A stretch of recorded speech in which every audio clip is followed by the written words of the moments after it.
What is going on, guys? Predator458 here, and welcome back to my channel. In today's video we are going to be taking this sexy plane out into a realistic battle. This is the Spitfire F Mk 22. I personally think that out of the prop planes in War Thunder, this is, God, for me it's without a doubt the most beautiful plane currently in the game. Anyways, I really love these Spitfires.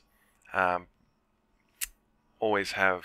I had some trouble when I first got them because they have quite a different, a bit of a different play style to other Spitfires in the game. But anyways, so quick overview of the aircraft's Tier 4, battle rating of 5.7, which I think in realistic is the same as the 24. So yeah,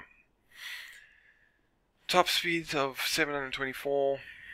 Turn time of 17, rate of climb of 25.7, and then you've got those 4 20mm Hispano Mark V cannons with 630 rounds of ammo. Now, one of the reasons why I kind of stayed away from this plane in realistic battles is because if you look at that repair cost, 34,832 silver lines. So there's a massive amount of money to lose if you get shot down without getting a kill, but you know what, who cares? So we're going to take it out into a realistic battle, go and have some fun with it, and hopefully everything goes well. So sit back, relax, and I will see you guys when we've got a battle. Welcome back, guys, and you join me on Operation Bulge. We've just taken off. So obviously we are going against the Germans today, which is, as you can see, it's a pretty full game. Quite a few Spitfires, a couple of bombers. Things are looking quite good so far. But yeah, so we're going against the Germans, which is not a bad thing, especially in these Mark 22s. We can, we've got a good ability to climb, decent speed in that, and we should be able to outturn anything that the Germans can throw at us. Although you shouldn't get too cocky, because especially with the BF-109s, if the pilot knows what he's doing, he can bleed your energy and then outturn you, which has happened to me before. So we just got to keep an eye out on them. But yeah, so let's turn towards the main combat area, sticking with my team. We're at 3,000 meters, and honestly, I think I'm about done climbing. Simply put, if you look at the rest of my team, they're not going particularly high. I had a match played a match in the Mark 24 the other day, and I climbed to 5.5. I ended up being the only member of my team up that high versus 3 or 4 German planes. And the first one who came at me, he was actually a bit lower than me, or he was same level as me, but he dived down just before he came to me, sort of pulled a nice move, got up some energy, and sort of zoomed me. Wasn't quite expecting that, so that match ended very quickly, which I was a bit irritated at myself for falling for that. But anyway, so I think we're going to call the climbing a day. It's at about 3.5 or so. It's a decent altitude. We've got some, clear air beneath us and the ground in case we do need to dive away from anything. But I'm not going to climb all the way up there without sufficient support from my team. Yes, I mean, these Griffin Spitfires, especially the Mark 22s and 4s, I really like them. Britain was my first nation where I unlocked a jet, and that's largely thanks to spending a lot of time flying these in arcade. I've largely stayed away from them in realistic battles, though, for the simple fact that they are quite expensive. to fly.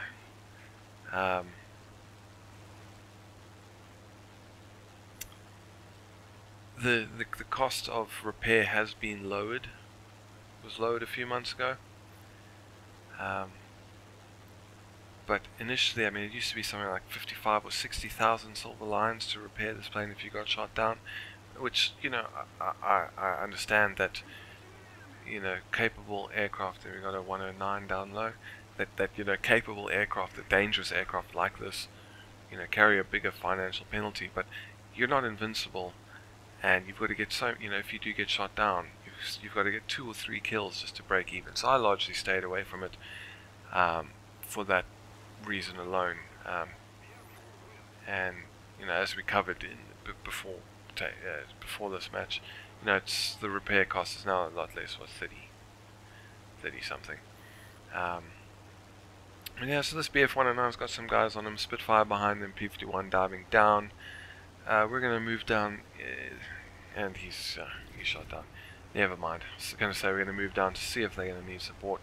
And there's actually, was there a second plane there? They're both on fire, so nothing to worry about. And there we got Focke-Wulf 190 up high. Just checking everywhere to make sure we don't miss anything. Got to keep your head on a swivel, boys. But yeah, so I've always loved these planes in arcade. They're a little bit tricky in some ways because, you know, the entire way down the Spitfire line, right from the very first Mark 1, you know, up until, you know, the early tier 4 Spitfires, you're kind of groomed to play them a specific way. You know, Spitfires are turn fighters. You know, they're like zeros. You know, obviously they're not quite as capable in a turn fight as a zero. But anyways, then you get to these Griffin Spitfires and they sort of lose that Spitfire characteristic, that turn fighting. But anyways, we're just flying away from the battle here to get a bit more altitude, and then we'll turn back towards the enemy. But they kind of lose that Spitfire feel. Something I actually struggled with these planes initially. You know, you're so used to the Spitfire feeling a certain way to fly, and flying it in a certain way, and then you get these and they don't quite work the same. They're kind of more of a hybrid sort of turn fighter, energy fighter. You know, they're not a pure boom zoomer like a Focke-Wulf 190, or a pure energy fighter like the BF-109, I guess you'd say, call it that. But it's sort of now a hybrid between a turn fighter and an energy fighter. Anyway, so we got a lot of action here in front of us. Tempest 190, 109, and another 190 up high. We're going to move in here and don't want to dive in too soon and, you know, get in front of this what's that, one IROT's guns, whatever. And this Tempest climbing, maybe we'll get a shot. And actually, no, on second thoughts, I'm going to roll off of him because that'll, getting onto his tail will put me in front of these other guys and take a shot. And there we go. That's the 190 dead. So we'll just roll the plane and start turning to our left.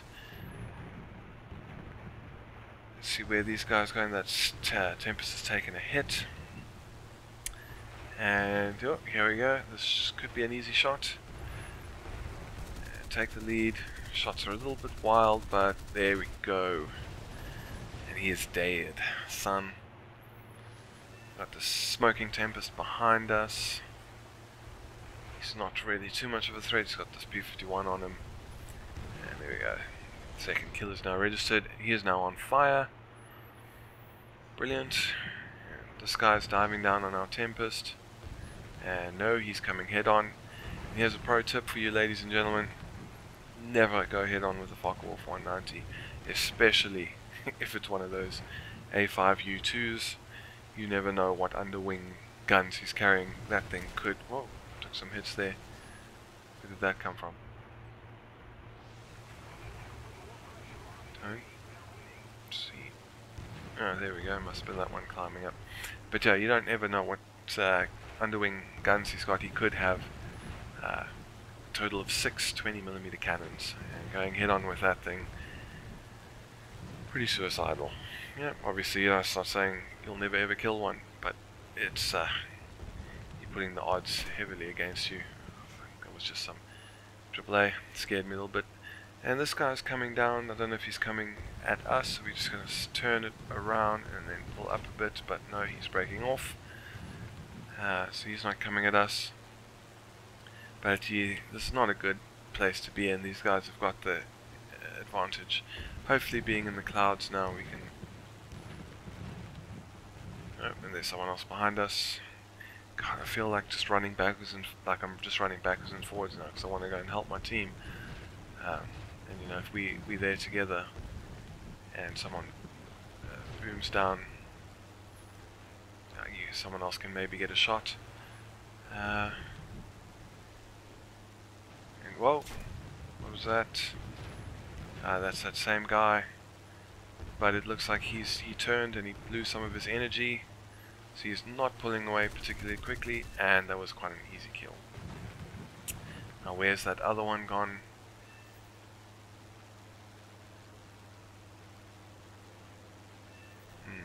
Oh, okay, he came out of nowhere. Wow. Alright guys, well that's the end of this video. I'll see you guys back in the hangar. Alright, so welcome back to the hangar.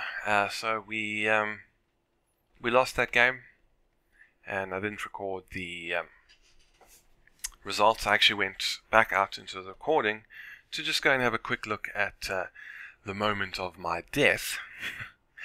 And yeah, there was actually very little, if anything, I could have done to prevent that. If you go and just skip back and watch it again, keep an eye on that mini-map.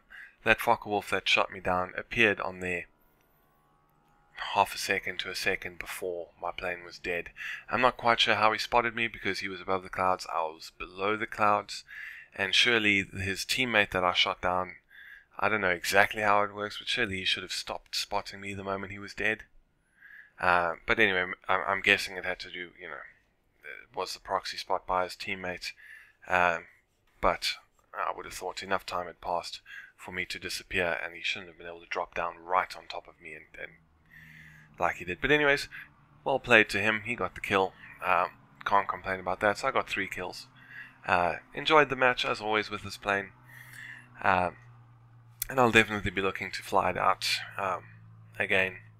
Another plane I want to definitely try is this Tempest Mark V. When I originally ground out the British line, I actually didn't touch anything on either of these sides because you've got enough in the Spitfires, and you've got these 2, and then you've got your 4 Griffin Spits here, and that was my 6 planes to go onto the Meteors. So I've only recently actually gone back and unlocked these, and I haven't flown them too much yet. In fact, I think my Tempest, yeah, pretty much stock. Now normally what I do with these planes is I'll grind them out in arcade just to get some modifications, like the most important ones on there, before I'll take them into realistic. So at some point I'll take this one out, and the same for the Mark II at 6.3, but obviously at that you're going to see a lot more jets, which I'm not a huge fan of fighting jets and props, or props and jets. Either way, I don't particularly enjoy it. But that's it for this video, guys. I hope you enjoyed it. Hope you enjoyed watching this sexy plane tear up some Germans and eventually be torn up itself. But anyways, this is Predator 458 signing off, and I will see you guys next time.